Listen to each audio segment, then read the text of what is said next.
Friday. Tonight we are talking about the Farhud. Farhud is a word in Arabic, means you take everything from someone. It happened on Shavuot. On Shavuot in 1941. At that time, it was a real chaos in the Baghdadi community. The Jews of Baghdad lived in that area for 2,600 years.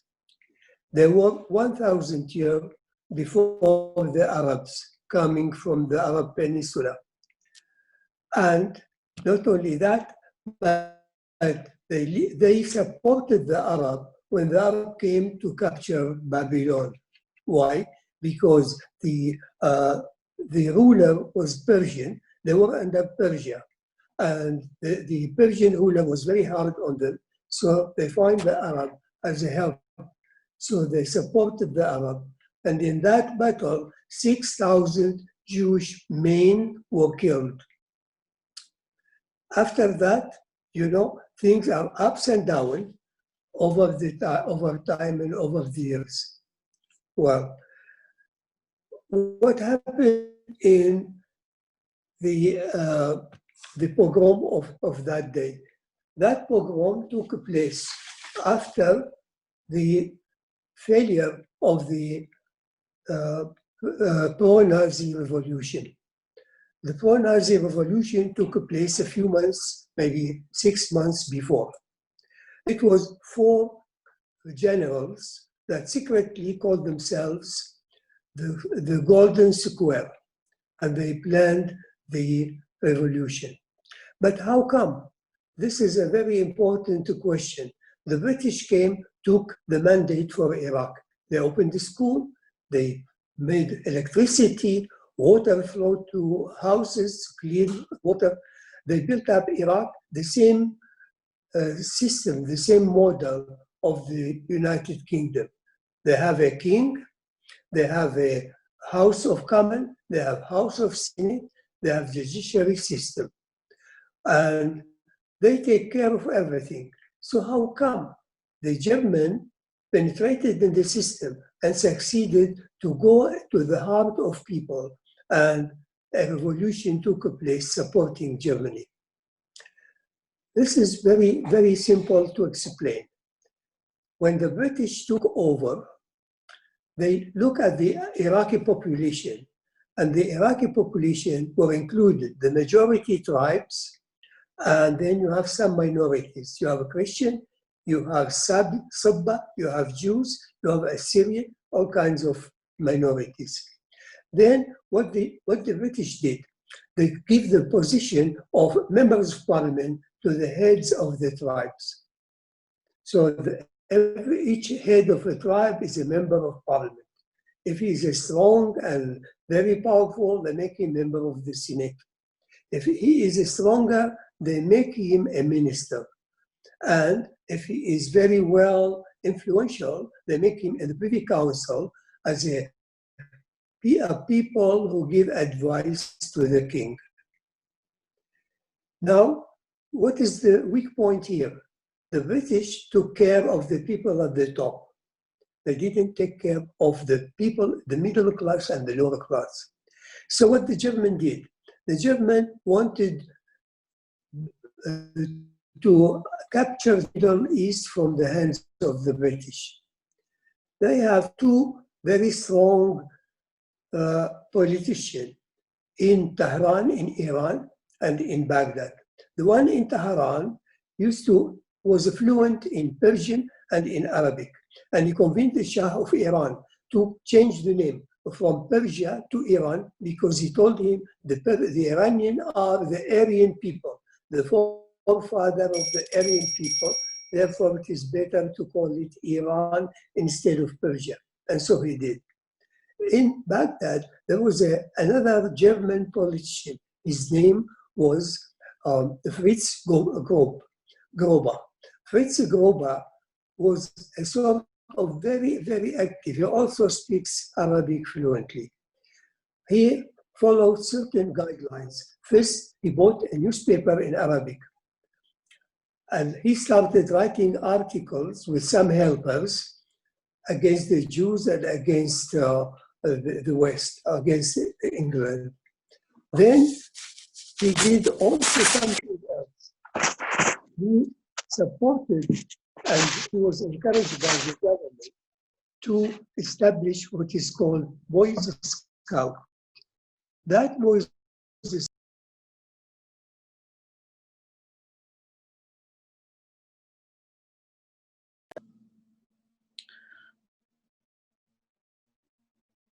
We don't hear you. 1 second, Sami, we don't hear you. 1 second. Something happened here. You're on mute. Can you unmute again? Lydia, can you unmute a button there? Whatever mute there you have, please.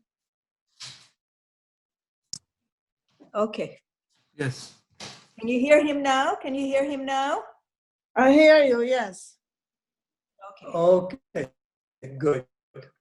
So Fritz Kober was also supportive of establishing a sort of a scout in Baghdad. The Boys Scout, they have a brown shirt, the same system of Germany. And the Boys Scout, they found themselves so proud of themselves walking in the street. And in 1938, the Director General of the Department of Education in Iraq was Dr. Sami Shaukat. He was a pro-German and he was a pro-Arab nationalistic. So he encouraged some group of those Fetwa young men to go to Germany to participate in a conference of the German Boy Scout. When they come back, they were certainly brainwashed. They ask them, what do you want? They raise their hand and say, Heil Hitler. Then they said to them, what is your purpose? We have to get rid of those germs called the Jews. And then they translate for them a sort of a song that the Boy Scout in Germany sang, follow the Rhine River.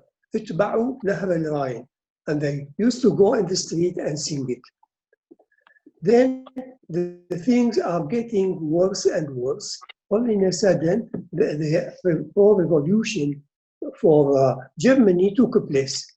The king, who was a little boy with his mother, ran away to join one of the bigger tribes called Shammar wa Aniza. And the sheikh there, Sheikh Ajil al-Yawar, was a very powerful man. She came to him and she said, I am Dakhil. Dakhil, a word in Arabic, which means I am desperate, I need help. And according to the moral of the tribes, to the ethics of the tribes, he has to support her no matter what. So he told his men, if anyone come to her tent, they have to kill him without any warning. She stayed in that place.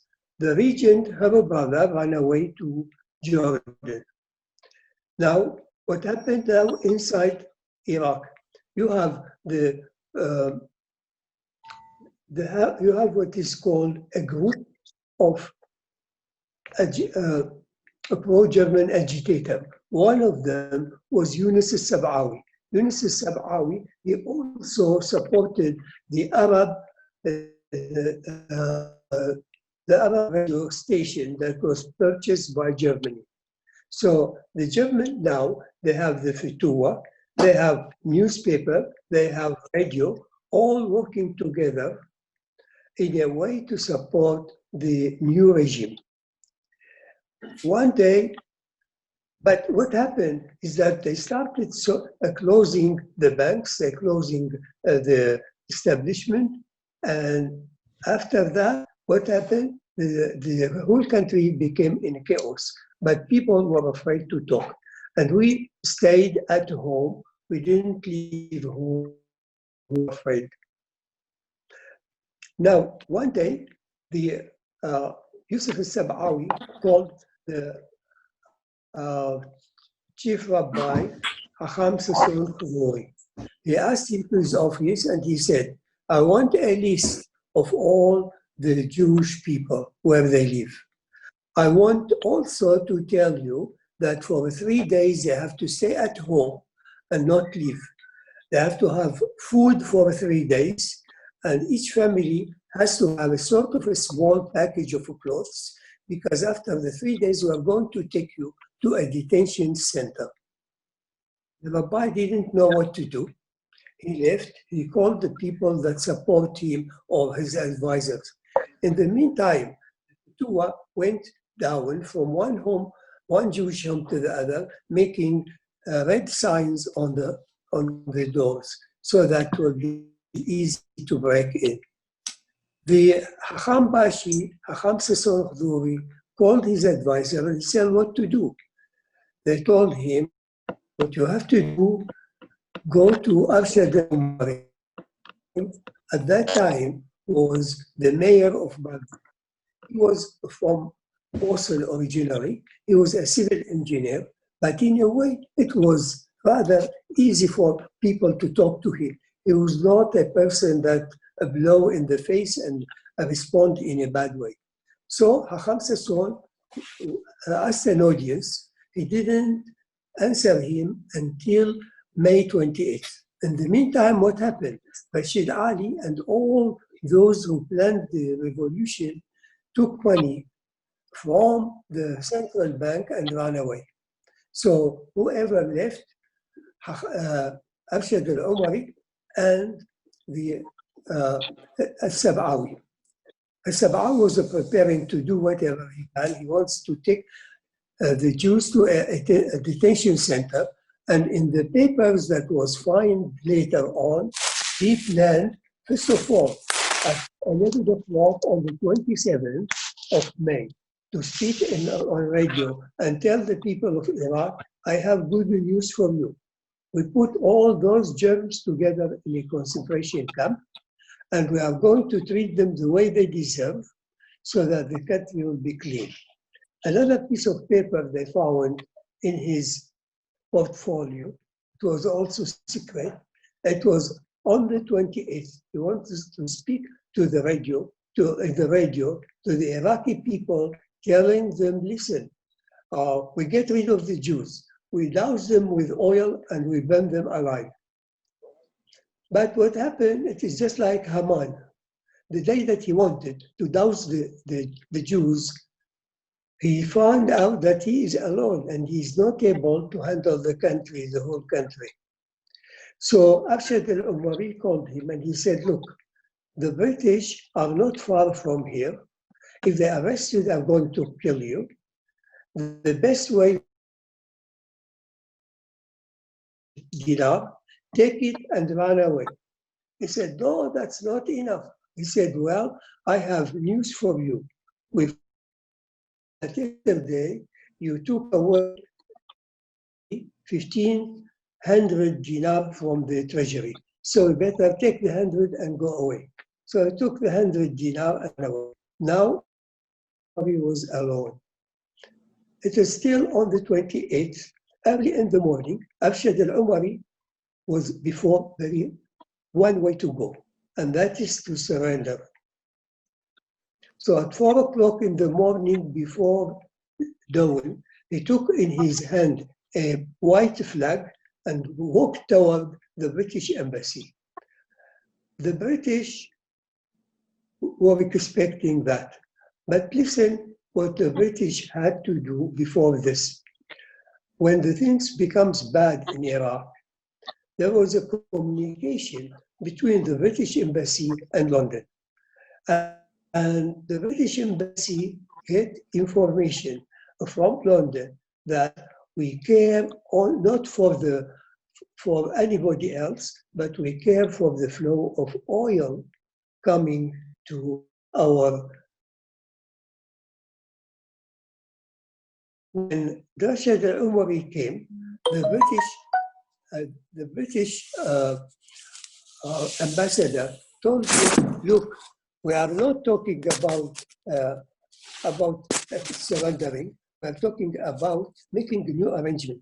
It's the country remains as is, and the can come back and we don't look at you as people who surrender. So actually, Umar was happy. He signed the paper and walked.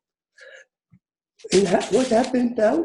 It was almost 29th of May, and the regent came from Oman, taking the aeroplane to Baghdad, and from Baghdad, from the airport, he went to his palace. The Jews happened to have their Shavuot on June the 1st. After making the service in the synagogue, they went out to the river, to the bank of the river, to see water and make a sort of a tashlich and talking for making a brachot to have a good year next year. So some of them were on the bank and some of them were on the bridge, and some of them continued. They said, we go to the palace of the king to say hello to the king. In the meantime, the frustrated army that supported the German Revolution came out and beat them, hitting them on the head, throwing them in the river. And in the river, of course, a person with a hit on the head cannot swim and cannot float. So they sank, and nobody knows how many were there. And those that went down further to the King Palace, none of them survived, also disappeared. Then the mob ran away to Jewish houses, starting killing and raping and taking everything. In fact, the policemen supported them in a way. If they come to a house they cannot break in, they have some bullets on the lock, and this way they open the door and they take whatever they like. Now the situation becomes very, very bad. The British High Commissioner called for help from the British headquarters in Oman, Jordan, and they sent him one brigade, one division. When they reached the Rutbah, they told them to stop, and they waited for another division of the Jordanian army.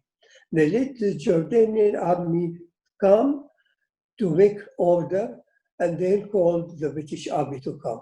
The British army were under the command of Major Reading. Major Reading, in fact, his name was not Reading. He was an Iraqi Jew born in England from Shentob family, and he changed his name to Reading. When the British army arrived to the British High Commissioner office, the High Commissioner spoke to them, and he said, look, there are so many people killed. That was on the 2nd of June. If you have been late for another day, another 1,000 people would have been killed. Now, it means that the number of people killed were many, and not the official one released in a press conference by the government with the support of the Jewish community. The Jewish community, then we were afraid to go out, afraid to go anywhere. Anyone to go out can be killed.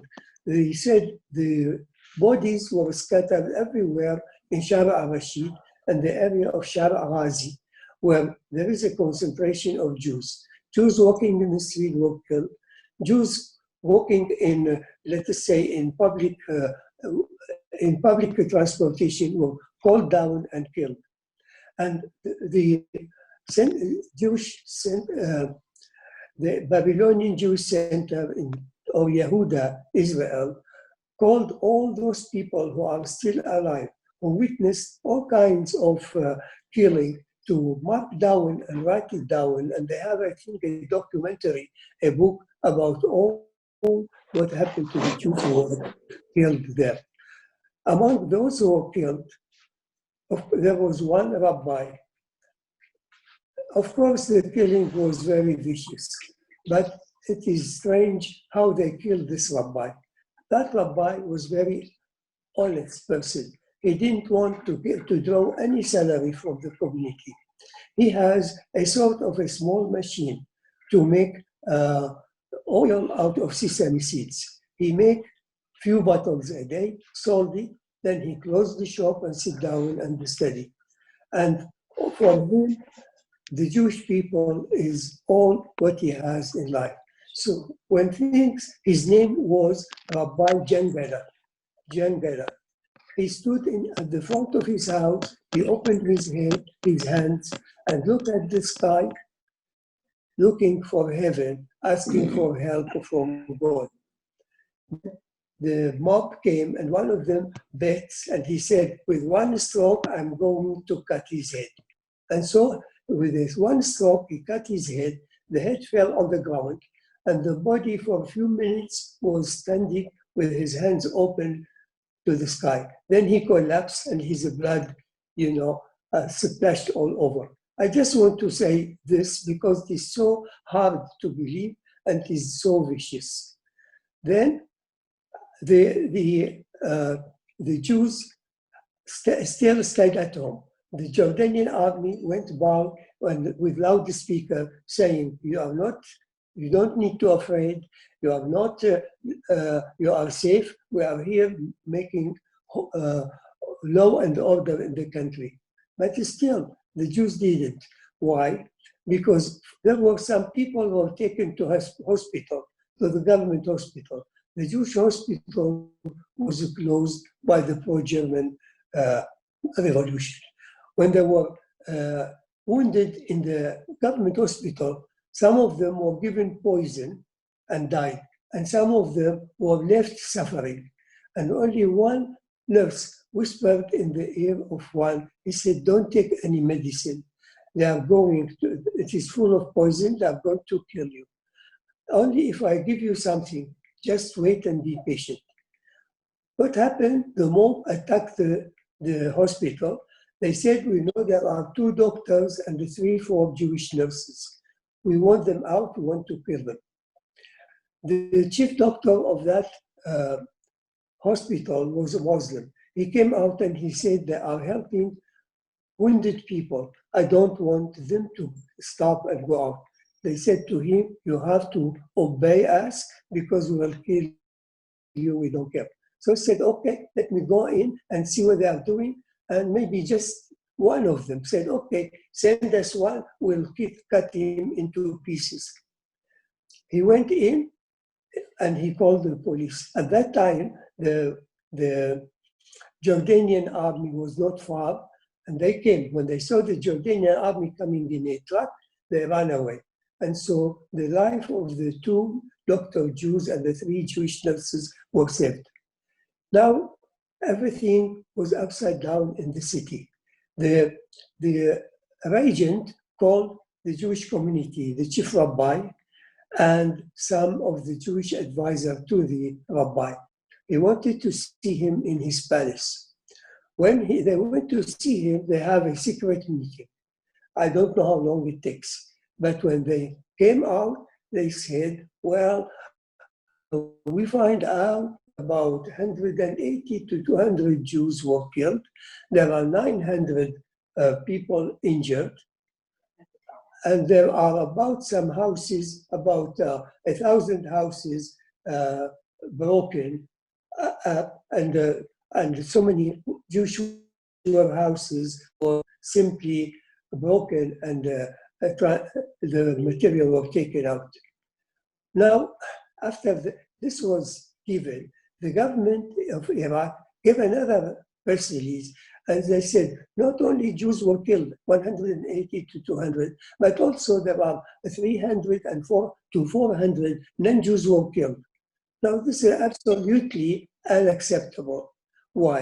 Because the Jews had nothing to kill. Who killed those 300? Who killed them?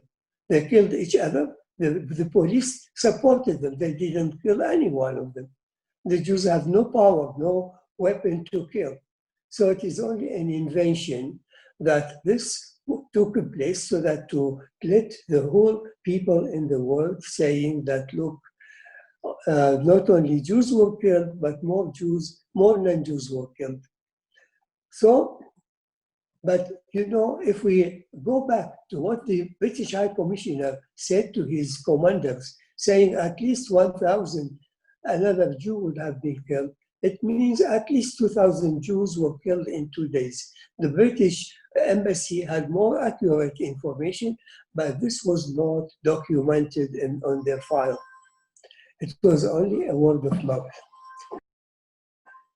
The Jews decided to take all those who were killed and to simply bury them. They buried them in a mass grave.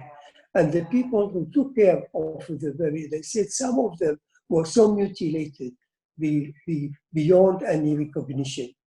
We cannot recognize their face, we don't know who they are. So they put them in a very big mass grave. That mass grave stayed until 1960 in the Jewish main cemetery. And that when 1960, when the Iraqi government decided to break that, to demolish the Jewish community cemetery, they demolished this grave first and foremost. Why? So that to take away the sign of genocide they had to the Jews. So there is nothing left over. Now, I just want to say one word here. There were non-Jews who were very upset, who did not want to see their neighbors killed. And they really helped their neighbors. Some of them got killed, especially the Kurdish Muslim that of them get killed, helping, trying to push the mob out. My family had also something, and I want to tell it. We lived in downtown, but 10 or 15 days before what happened, we moved to live with our grandparents a bit far away. So when the mob came to attack our house, we were not there. They simply had the help of the police to break the door. And the door was open and we had nothing left, nothing left in that house.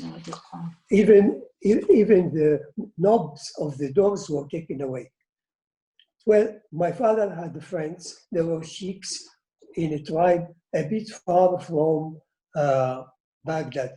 When they heard the news, they came back. They came to Baghdad with their guns. They want to save our life. But what happened? Our house was empty. They didn't find us.